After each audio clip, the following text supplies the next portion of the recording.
Hey, welcome back to the Ping Pong Flix Show. My name is Chris Wong. This is episode 470 of the Ping Pong Flix Show. There is one big DC film content today, and that is the Birds of Prey trailer. I also have something small in regards to, a little bit of one guy who is in the Snyder Cut, and then after that we are going into a weird direction, and it's a Marvel thing, but I think it's pretty relevant to our director-driven cause for Warner Brothers. But anyway, this is the Birds of Prey trailer. Let's check it out. The final trailer. Let's check it out. It's rated R. Strong violence and language throughout, and some sexual and drug material.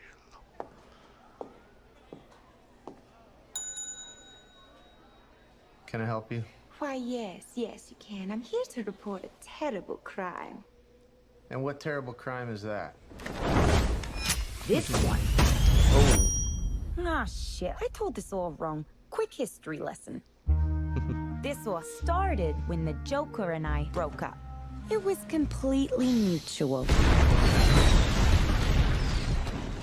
And soon enough, There goes Ace Chemical. I was back on my feet, ready to embrace the fierce goddess within.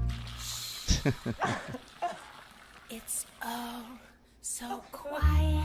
Now that I've cut ties with Mr. J, I'm about to learn that a lot of people want me dead. All alone. And at the top of that list is this guy.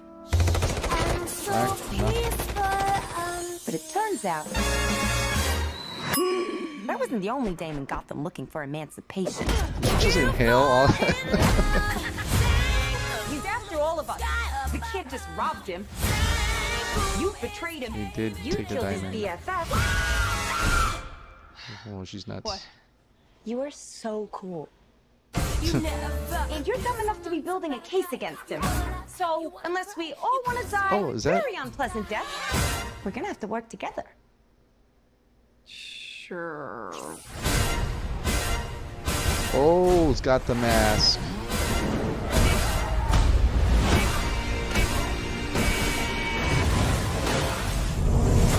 Psychologically speaking, vengeance rarely brings the catharsis we hope for. Yeah.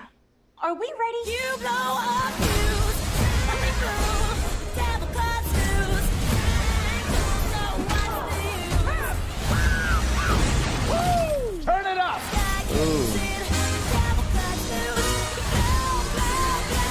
Canary cry.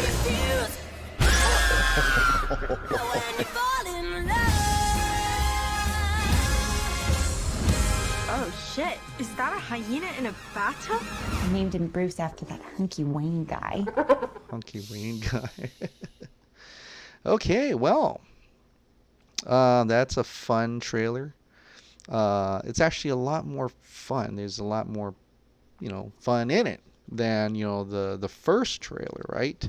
And I still think I still like the first trailer better. But anyway, let's go forward. Obviously, I've watched the Harley Quinn animated series, which I really enjoy. I really like the Harley Quinn animated series. I catch up with it, and it has that in it. It has that Harley Quinn-esque, just playful Harley Quinn from the animes, even though that was Kayla Kuko, yeah. But it has that element of that in it, and that part I actually do quite enjoy. It doesn't look like she is murdering anybody here at this point, unless that thing actually goes through him. But yeah, and this is very much almost, this just the feel of it. She has that Harley Quinn part of it, and that part I think will resonate within this movie. She even has the accent and stuff like that. Actually, a lot more than in Suicide Squad. She kind of did that in Suicide Squad, and then she dropped it, and then in this one it looks like it's full-fledged. This is awesome. This is something. Inhaling all that the cocaine, getting ready, and drug material indeed. So I'm pretty happy that they're not going kid friendly with this. Absolutely, they're definitely just gonna go all out. This is an adult movie at its finest, and the colors, like I said, looks great. The plot about the diamond looks like it's actually for real. That's actually for real. The leaks are for real for that. And each character. Now, I wasn't, as we look at more of Huntress, she's really, really starting to look like a young Sigourney Weaver. Do you get that? I mean, you see Mary Elizabeth Winstead look like a young Sigourney Weaver to me. But anyway, more playful banter, very much kind of almost like if you switch out, Black Canary with Poison Ivy, it's pretty much the Harley Quinn animated series, and that's all rated R as well. A Black Mass. We finally get to see Ewan McGregor finally put on the mask, and that part is great. I said that this trailer is probably going to throw in more of that comic book material at us, especially for the people who are into the comic book material and say, hey, this is the movie, Birds of Prey. This may be a different take on certain things, but we're still going to have that comic book element to it, and here's one of that. That's the Black Mask, of course the Harley Quinn-esque of it, and also the Black Canary's cry here. We had a hint of it in the first trailer. This time it actually shatters, and then we actually full-fledged see that in action here. Let's see if I can say it. There you go. We see it full-fledged right there, and that's kind of a great payoff for that, meaning like we're still going to have the meta-human aspect of it. We're still going to have the meta-human aspect. I mean, the first trailer, the teaser, they tried to make it like it was maybe implied and things like that, but I'm very happy to say that they are definitely going to go all out with that, and that's awesome indeed. I think you can really tell Hyena is CG, but, of course, you can't have but it does have that animated element to it that just reminds me of the Harley Quinn animated series. So it is enjoyable. I'd say this trailer is enjoyable. It hits a lot of the right spots. Like I said, I still like the first trailer better, but I do like parts of this. The fighting looks pretty. I've just watched the entire John Wick trilogy on my trip return from Japan, so I'm very, I'm just into that John Wick fighting right now, and the Chad, Stileski and the entire John Wick team, minus Keanu Reeves, has done the action for this, so that part it gets me excited. Now, I noticed a lot of this, kind of the villains here. I mean, I hope they come off as intimidating and scary and something to be feared, but I don't think they're going to go that far into it, just judging from the trailer. If they come out really scary and intimidating in the movie, that's cool.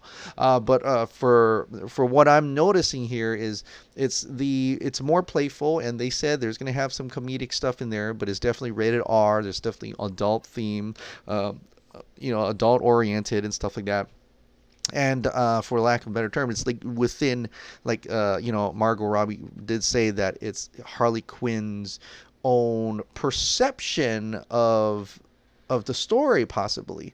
Are we going to get different instances? But for every trailer, it has been pretty much Harley Quinn and friends, rather than a Birds of Prey. And so I guess that'd be my only thing, is that I hope each character gets to kind of,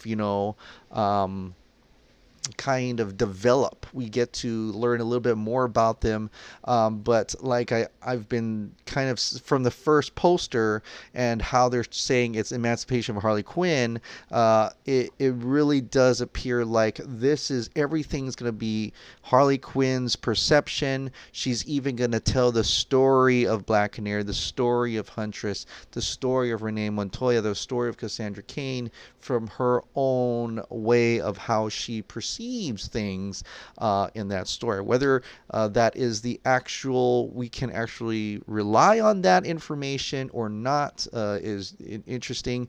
I do see some of that Quentin Tarantino-esque to it, so which I also like, and I also enjoy his films as well. So this is going to be something else. This is going to be a different type of DC film than other movies that we have seen from DC films, and I enjoy that. I like that each movie, each direction seems to be a little bit different here and there. How much of this is Kathy Yan or Chad Stahelski, we'll have to wait and see, or even Margot Robbie's own version of how she wants to tell this story, because as a producer, she is very much involved in making Birds of Prey along with Kathy Yan and so forth. So, but it comes out next month already. I'm hearing that the embargo is going to lift earlier than usual, meaning they have real confidence in this movie, and I think it's going to be a hit. I really, just seeing how it's played out, I think it's going to be a hit. I think it's not going to be something you'd probably want to see. A lot of you maybe not want to see or expect, but as a movie in itself, as a art direction, as a way of storytelling and stuff, I think it will be a hit, and I may enjoy it if it's indeed a Quentin Tarantino-esque with elements of the Harley Quinn animated series in there, that raunchy comedy, then I think I might actually enjoy it. It'll be a different thing altogether. Plus, the John Wick action scenes is awesome.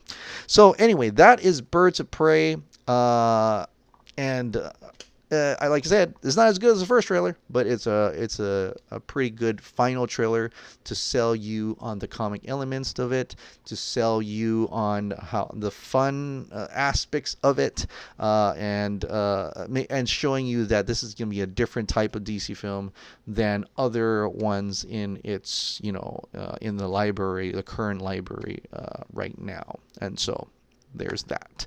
One last DC thing, and I thought this was interesting. Ray Porter, actually at Ava, because Ava Duvernay, that's her handle, is currently working on New Gods with Tom King, and they're currently still working on the script and so on and so forth. He's still, she actually put out, I think she put out an actual tweet here, let me see if I can find that she is actively still looking for, people to play her characters, right? Her characters of the New Gods. So it seems like it's still happening. No one said it wasn't, but just in case, this New Gods update is, since you asked so nicely, working on the script with Tom King, dreaming of actors, seeing most of the incredible fan casting, that's going on. Main fact, be taking some notes. And you see here, you got Big Barda, but like he said, still looking for characters.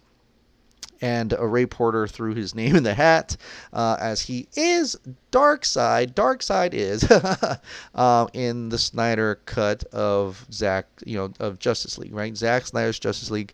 Ray Porter is indeed a Darkseid, and so he's throwing his name in his hat.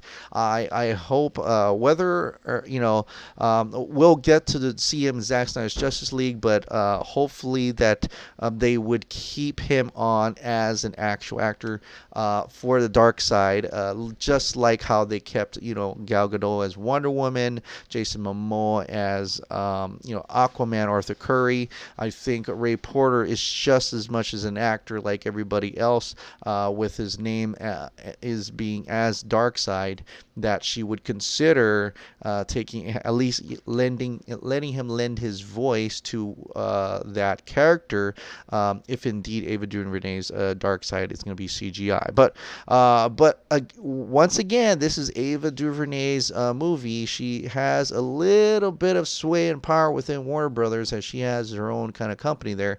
But she so a lot of that direction, and if there truly is a director driven studio, they are going to let Ava DuVernay make that film, right? They're gonna let her choose her actors and stuff, if that was in the contract, kind of like how Matt Reeves is doing now. He's making his own universe, he's making his own Batman, he's making his own Commissioner Gordon. It's a separate from the existing DCEU, and just like Joker is separate as well. These are directors that demanded that they make their own film, meaning they get to choose whoever they want to be the characters in their film. And I think Ava DuVernay is going to be that same way. In fact, to the point that maybe even New Gods won't be connected to the DCEU as well. And what is the DCEU really anymore, right? Because it's kind of like everybody has their own direction and stuff, which is fine, means that it's a direction-driven studio. So that also means that they're not too much worried about canon, because that means that Zack Snyder could potentially create his own Snyderverse once again, because they don't care if one thing connects to the other, not like how we're thinking of as in the Marvel universe. Remember, Warner Brothers seems like with all those execs mostly out of the way, and the way how Joker came out, so the way Matt Reeves is making his own Batman and stuff like that, but they're continuing on with Wonder Woman 1984, Aquaman 2, all those aspects. They're continuing on with Ezra Miller as Flash. That they are doing something different than what Marvel Cinematic Universe has done. They're not going to do the conveyor belt type movie products. They're not just going to throw out McDonald's sandwiches on a conveyor belt. They're going to have a little bit of art to it, or they're going to have a little bit of variety to their films, and we've already seen that. Whether you want to believe that or not, Shazam was a family-oriented movie. Aquaman was a blockbuster, a giant blockbuster, epic type of adventure type of movie.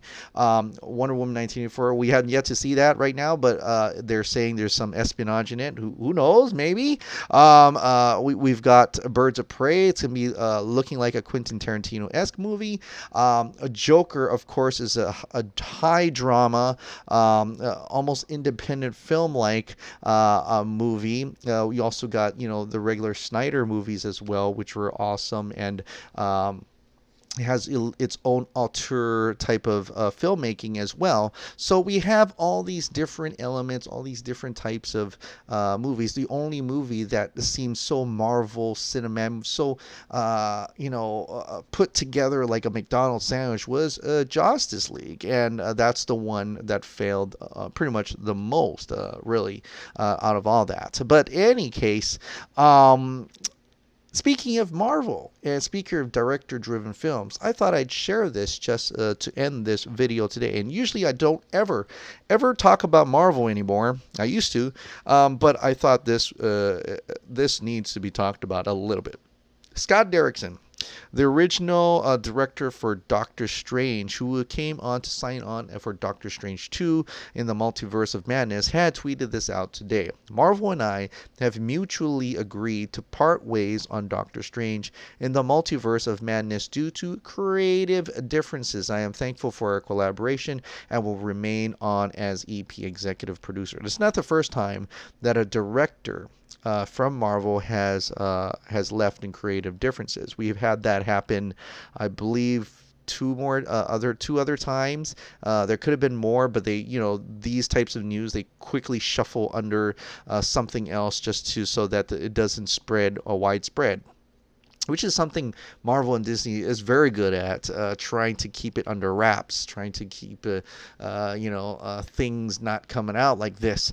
And one, like Edgar Wright from Ant-Man, he left for creative differences. Patty Jenkins was also for Thor, Dark World, right, at one point. That had quite a bit, but those were thrown under, piled under other news just so quickly so that people would just forget about it. But it has to be talked about a little bit. Scott Derrickson wanted to make a horror movie, right? He wanted to make a horror type of movie, and this is him at last year's San Diego Comic-Con. This is what he said. We're gonna make the first scary MCU film.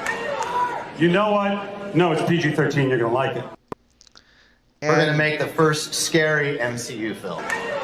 You know what? No, it's PG-13. You're gonna like it. We're gonna. So a lot of people are wondering now, why this is happening, and you can see how it all started with Scott Derrickson wanting to make. He's a horror movie director, right? And he wants to make that horror movie, and he's excited that, hey, Marvel's gonna make the first scary movie. He said that out loud. Someone yelled out rated R, and then Kevin Feige quickly said, it's gonna be PG-13, and you're gonna like it. The way he says that, it's almost just it just sounds like he's just trying to feed you with crap and expecting you to like it and saying you have to like it, you're gonna like it, a salesman pitch, and it's just the worst. I mean, it's just conveyor belt driven. That's why I don't want to talk about Marvel movies anymore. You can see it plain as day, and this is a DC Film Channel anyway, so I am biased. But in any case, it does look like the creative differences in between Scott Derrickson wanting to make a horror movie and Kevin Feige does not want it to make the horror movie that he thinks he wants to make. So,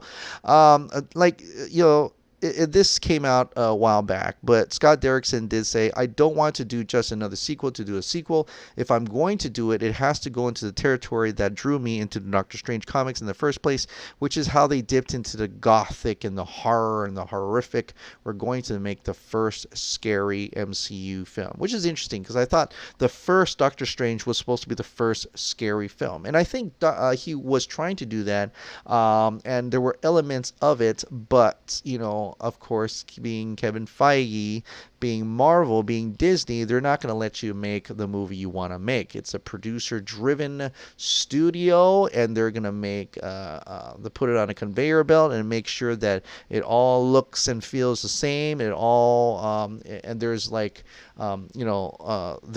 there's only certain things you can do. There's things you cannot do, and it's just so much restrictions for that, right? And you can see it here because Kevin Feige had a different idea. He says, Multiverse of Madness is the greatest title we've ever come up with, by the way, which is one thing that's exciting about it. I wouldn't necessarily say that's a horror film, but it'll be a big MCU film with scary sequences in it. I mean, there are horrifying sequences in Raiders that I, as a little kid, would cover my eyes when their faces melted, or Temple of Doom, of course, or Gremlins, or Poltergeist. These are the movies that invented the PG-13 rating, by the way. They were PG, and then they were like, we need another rating. But that's fun. It's fun to be scared in that way, in a not horrific, torturous way, but a way that is legitimately scary, because Scott Derrickson is quite good at that, but scary in the service and of exhilarating emotion. So, creative differences. That says it right there. The difference between creativity between Scott Derrickson and Kevin Feige. Scott Derrickson is known for horror, and he's probably really pushing that. He was pushing the envelope on a horror comic book movie, right? While Kevin Feige says, let's make it scary enough that it'll scare the little kids a little bit. Let's not freak them out. Let's not do adult scary here. And so that, I believe, the creative differences and stuff. So the variety in terms of MCU is not much. It's either comedic or not so comedic, but still comedic.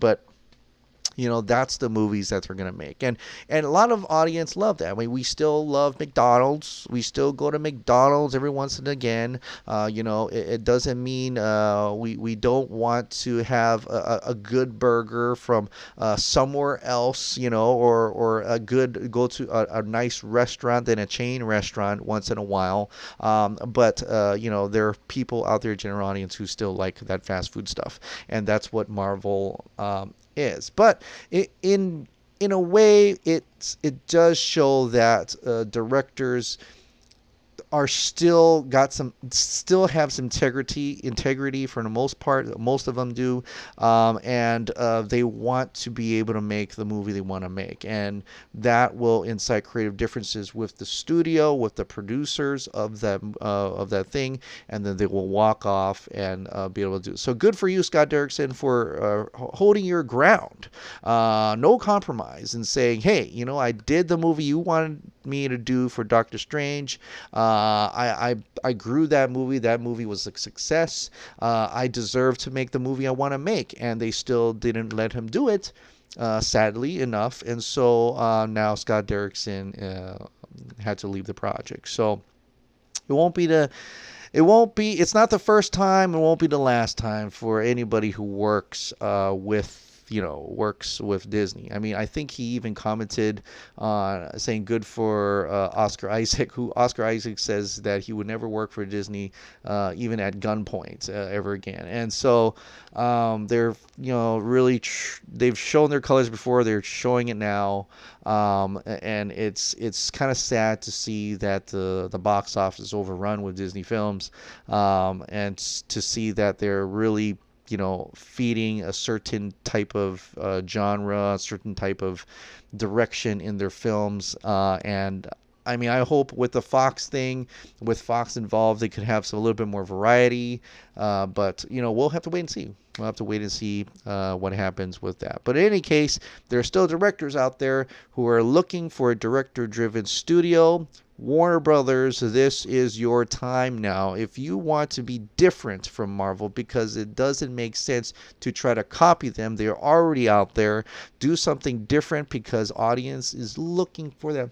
They're looking for that taste that doesn't taste like McDonald's. It's like, I'm tired of fast food. I want something good. And that's why they went to Joker. That's why they're going to other films that are much more interesting, and they want to be able to taste good food once in a while in between the fast food stuff.